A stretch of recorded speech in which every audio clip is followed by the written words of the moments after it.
నమస్తే. Welcome to Suman TV. నేను మీ ప్రేమ్. ఇవాళ మనతో ఉన్నారు స్టాక్ మార్కెట్ అనలిస్ట్ సుందరరామరెడ్డి గారు. నమస్తే సార్. నమస్తే సార్, నాకు ఒక చిన్న డౌట్ సార్. నార్మల్గా జనాలు బయట ఏమనుకుంటున్నారంటే, అంటే ఇప్పుడు హై రేంజ్డ్ కాకుండా స్మాల్ క్యాపిటల్స్, అంటే సపోజ్ ఇప్పుడు 50 రూపీస్ బిలో 100 రూపీస్ ఉన్న వాళ్ళని బల్క్గా తీసుకుంటే మనకి ఎక్కువ ప్రాఫిట్ వస్తాయి కదా అని ఒక దీంట్లో ఉన్నారు సార్. దాని గురించి మీరు ఏమంటారు సార్? అసలు పెరుగుతాయా అసలుకి? బేసికల్గా స్మాల్ క్యాప్స్కి మనం అనుకున్న దానికి స్టాక్ రేట్కి సంబంధం ఉండకపోవచ్చు అండి. బేసికల్గా ఇండియాలో మొత్తం 4,500 కంపెనీస్ స్టాక్ మార్కెట్లో రన్ అవుతూ ఉంటాయి అనమాట. ఓకే. వీటి మొత్తాన్ని సైజ్ వైజ్గా క్లాసిఫై చేసినప్పుడు లార్జ్ క్యాప్ అంటే కేవలం టాప్ 100 మాత్రం లార్జ్ క్యాప్ అంటారు. ఓకే. సైజుని బట్టి వచ్చిన క్లాసిఫికేషన్ అనమాట అది. దాని తర్వాత ఉన్న 150 కంపెనీస్ మాత్రమే మిడ్ క్యాప్ అంటారు. ఓకే. అంటే లార్జ్ క్యాప్ మిడ్ క్యాప్ రెండు కలిపి ఉంది 250 కంపెనీసే ఓవరాల్గా. ఏది 4,500 కంపెనీల్లో. ఓకే. మిగతా రెస్ట్ ఆఫ్ ది స్టాక్స్ మొత్తాన్ని స్మాల్ క్యాప్ అని మైక్రో క్యాప్ అని ఇలానే పిలుస్తారు అనమాట. అందుకని మనం స్మాల్ క్యాప్ 250 అంటే 250 కంపెనీసే, కానీ రెస్ట్ ఆఫ్ ది ప్యాక్ కూడా ఉన్న మొత్తం కూడా స్మాల్ క్యాప్సే. చాలా మంది అంటే షేర్ ప్రైస్ చూసేసి షేర్ ప్రైస్ కనుక ఒక 100 రూపాయల లోపు ఉంటే వాటిని స్మాల్ అనుకుంటారండి. రేట్ని బట్టి స్మాల్ అనుకోకూడదు, సైజుని బట్టి స్మాల్ అనుకోవాలా, కంపెనీని బట్టి. కంపెనీలో ఎన్ని స్టాక్స్ ఉంటాయి అది. ఫర్ ఎగ్జాంపుల్ ఇప్పుడు రిలయన్స్ ఉందనుకోండి, ఒక షేర్ కొనాలంటే 2,950 పే చేయాలా. కంపెనీలో ఉన్న మొత్తం స్టాక్స్ కొనాలంటే మీరు 20 లక్షల కోట్లు పే చేయాలా. ఇప్పుడు రిలయన్స్ నెంబర్ 1 మార్కెట్ క్యాపిటలైజేషన్ అనమాట. ఇట్లా కంపెనీలో ఉన్న total stocks into current share price లెక్కేసుకుంటే ర్యాంకులు ఇస్తారు. దాని వాల్యూని బట్టి ర్యాంకులు ఇస్తారు అనమాట. అప్పుడు మొత్తం 4,500 ర్యాంకులు వస్తాయి. అందులో టాప్ 250 మాత్రమే large cap and mid cap అంటాం. రెస్ట్ ఆఫ్ ది ప్యాక్ అంతా ఇంకా స్మాల్ క్యాప్ కింద మనం కన్సిడర్ చేయొచ్చు. ఎన్ని షేర్లు ఉన్నా ఎంత ఉన్నా సరే. చాలా మంది స్మాల్ క్యాప్ అంటే చిన్న అనుకుంటారు. లేదు, 25,000 కోట్ల కన్నా కింద ఉన్నాయి మొత్తం. ఇప్పుడు ప్రస్తుతం లైవ్ మార్కెట్లో అయితే 28,000 కోట్లు కన్నా కింద ఉన్నాయి అన్ని స్మాల్ క్యాప్ కింద మనం ట్రీట్ చేయొచ్చు. అన్ని స్మాల్ క్యాప్సే. అందుకని షేర్ ప్రైస్ 3,000 ఉండొచ్చు, 5,000 ఉండొచ్చు, మీరు 50 రూపాయలు కూడా ఉండొచ్చు స్మాల్ క్యాప్స్ లో. End of the company growth చూసి మీరు ఇన్వెస్ట్ చేయాలి తప్ప రేటుని చూసి కాదండి. చాలా మంది అనుకుంటారు ఈ 10 రూపాయలు 20 రూపాయలు ఉన్నాయి తక్కువ కాబట్టి త్వరగా గ్రో అవుద్దేమో అంటారు. ఫ్యూచర్ లో ఏమైనా డబుల్ అయ్యే ఛాన్సెస్ ఉంటాయి. అట్లీస్ట్ 1 రూపీ 2 రూపీస్ వచ్చినా కూడా మనం బల్క్ గా పెడితే హై అమౌంట్ హ్యూజ్ అమౌంట్ వస్తుంది అనే ఒక థాట్ లో వస్తుంది. But end of the day 10 రూపాయలైనా 100 రూపాయలైనా అది ఇంట్రాడేలో 1% మూవ్ అయితే నీకు 1% వచ్చింది తప్ప ఎక్కువేం కాదు కదా. అందుకని నెంబర్ క్వాంటిటీ ఎక్కువ అవుతుందని హ్యాపీ ఫీల్ అవుతారు తప్ప క్వాలిటీ చూడటం లేదనమాట. అందుకని స్మాల్ క్యాప్స్ అంటే కేవలం 30 రూపాయలు 50 రూపాయలు 100 రూపాయలు దొరికే స్టాక్స్ అని కాదు. సైజుని బట్టి వచ్చిన డెఫినేషన్ అది. అంతే తప్ప స్టాక్ రేట్ని బట్టి కాదు. సపోజ్ ఎంఆర్ఎఫ్ ఉంది అనుకోండి, అది ఒక్కో షేరు 1,30,000 దాకా ఉంటుంది.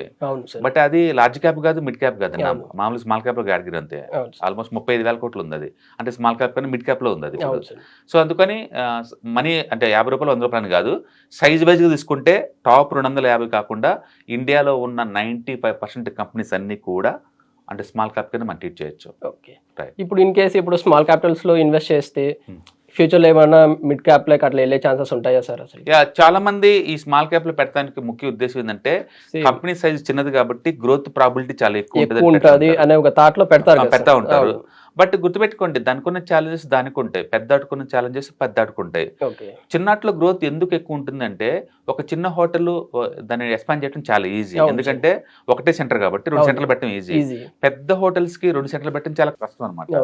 అంటే 1 కోటి రూపాయలు డబల్ చేయడం కష్టం, మీరు అన్నట్టు 1,00,000 రూపాయలు డబల్ చేయడం ఈజీ దాంతో పోల్చుకుంటే. ఆపర్చునిటీస్ ఉన్నాయి కాబట్టి. కానీ కంపెనీలు అలా కాదు, ఛాలెంజెస్ కూడా ఎక్కువ ఉంటాయి. అందుకని చిన్న కంపెనీలు నిజంగా డబల్ అవుతాయి అంటే అంత ఈజీ ఏం కాదు.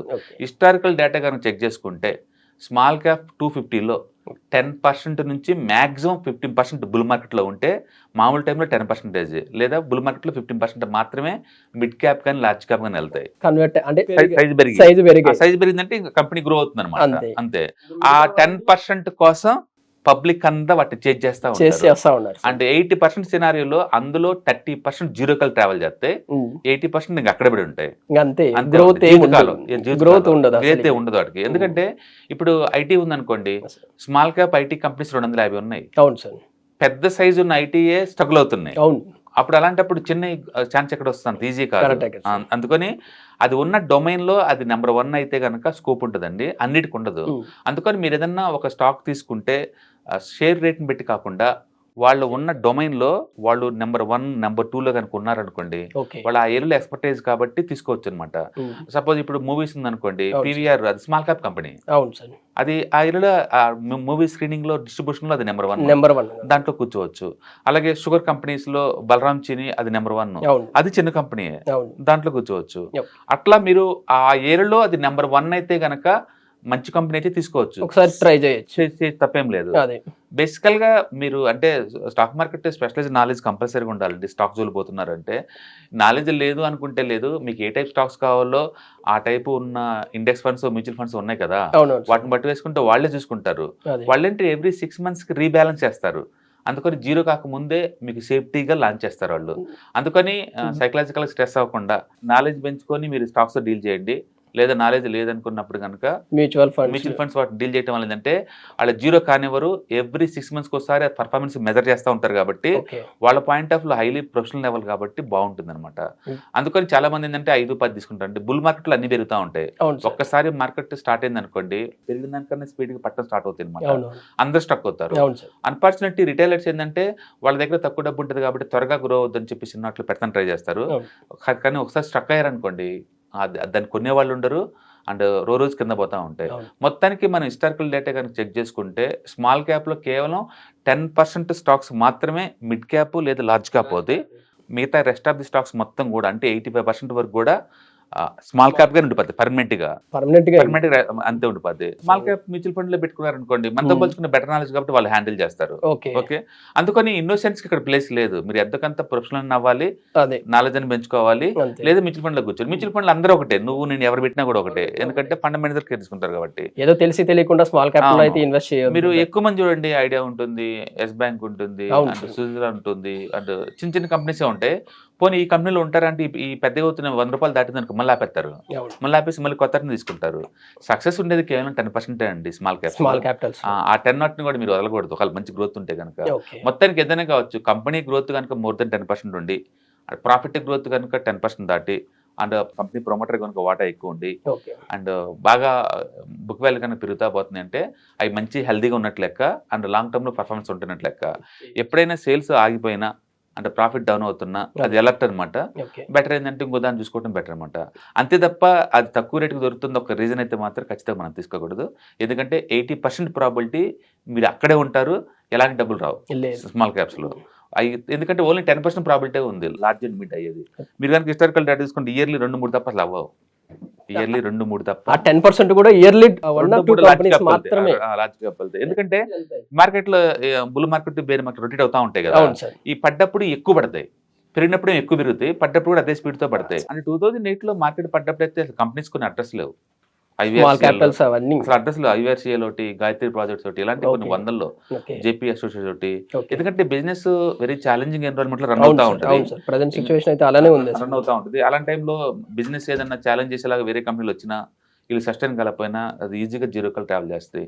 సపోజ్ మీరు టెలికామ్ లో ఉండాలి అనుకున్నారు అనుకోండి, భారతీయ ఎయిర్టెల్ ద బెస్ట్ పొజిషన్ లో ఉంది ఇప్పుడు, అండ్ రిలయన్స్ జియో కూడా బెస్ట్ పొజిషన్ లో ఉన్నాయి. ఆ రెండింటిలో ఉంటే మీకు సేఫ్టీ సెక్యూరిటీ ఎక్కువ ఉంటుంది.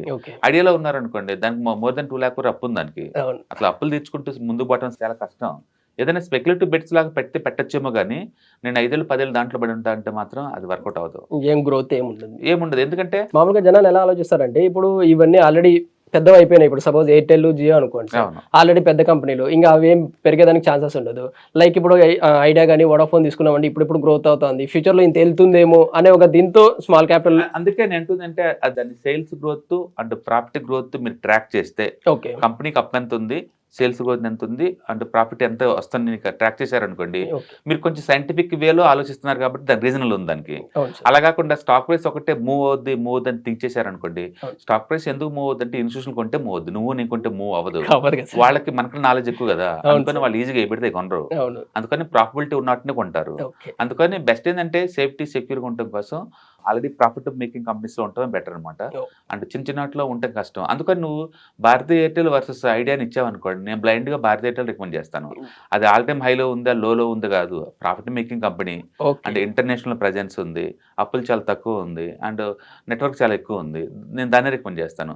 తక్కువ రేటుకి వస్తున్న ఒక రీజన్తో మాత్రం దీన్ని రికమెండ్ చేయాలి, ఐడియా రికమెండ్ చేయాలి. ఎందుకంటే అది సర్వైవింగ్ స్కిల్స్ చాలా తక్కువ, 4-5 years కల్లా ఇంకా స్ట్రగుల్ అవుతూనే ఉంటుంది అది. ఎందుకంటే దాని అప్పులే 2 లక్షల కోట్లు ఉన్నాయి. మార్కెట్ క్యాపిటలైజేషన్ పోల్చుకుంటే అప్పులన్నీ ఉన్నప్పుడు అంత వర్త్ ఏం కాదు.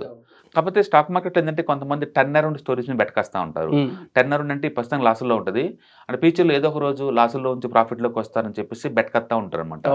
అలాంటి కేటగిరీ వాళ్ళు ఈ ఐడియా లాంటి స్టాక్ తీసుకుంటూ ఉంటారు. ఓకే, వాళ్ళు సేఫ్టీ చూడరు, వాళ్ళు టర్న్ అరౌండ్ అవుతుంది ఏదో రోజు ఖచ్చితంగా, అప్పటికల్లా అలా ఇన్వెస్ట్ చేసి పెట్టేసి ఉంటారు. సపోజ్ కొన్ని అలా బిజినెస్ మోడల్ సక్సెస్ అవుతాయి కూడా. ఫర్ ఎగ్జాంపుల్ జొమాటో ఉంది అనుకోండి, జొమాటో ఈ సంవత్సరం ప్రాఫిట్ లోకి వచ్చింది, ఇప్పటి వరకు అది లాస్లోనే ఉంది. అందుకని మార్కెట్కి ఆ విషయం తెలుసు కాబట్టి అది 50 రూపాయలు దాన్ని 200 రూపాయలు దాకా తీసుకొచ్చేసారనమాట. అట్లా మార్కెట్కి ముందే కొంచెం ఇన్సైడర్స్ కి గెస్ గేమ్ ఆడతారు కాబట్టి వాళ్ళకి ఐడియా ఉంటుంది అనమాట. బట్ ప్రతి బిజినెస్ మోడల్ టర్న్ అరౌండ్ అవ్వదు. అంటే ఆ బిజినెస్ మోడల్లోనే సక్సెస్ పర్సెంటేజ్ తక్కువ ఉంటుంది అనమాట. రిటైలర్స్ అంటున్నారు తక్కువ డబ్బు ఉన్నోళ్ళు కాబట్టి ఆ కొద్ది మంది జాగ్రత్తగా ఉంచుకోవాలి తప్ప ఐడియా లాంటికి వాటికి కేటాయించే బదులు better to pick up the Bharat Airtel లాంటి స్టాక్స్ లేదా రిలయన్స్ లాంటి స్టాక్స్ పెట్టుకోవడం బెటర్. ఎప్పుడైనా కూడా ఓవరాల్ గా కంపెనీ గ్రోత్ చూసి end of the company growth మన స్టాక్ గ్రోత్ అంతే. టెంపరీగా స్టాక్ పెరగొచ్చేమో కానీ లాంగ్ టర్మ్ లో ఫండమెంటల్ దాటి ఏ స్టాక్ పెరగవు. ఓకే సార్, అందుకని ఇండియాలో ఈ రెండింటికి ఛాన్స్ ఎక్కువ ఉంది. Thank you sir.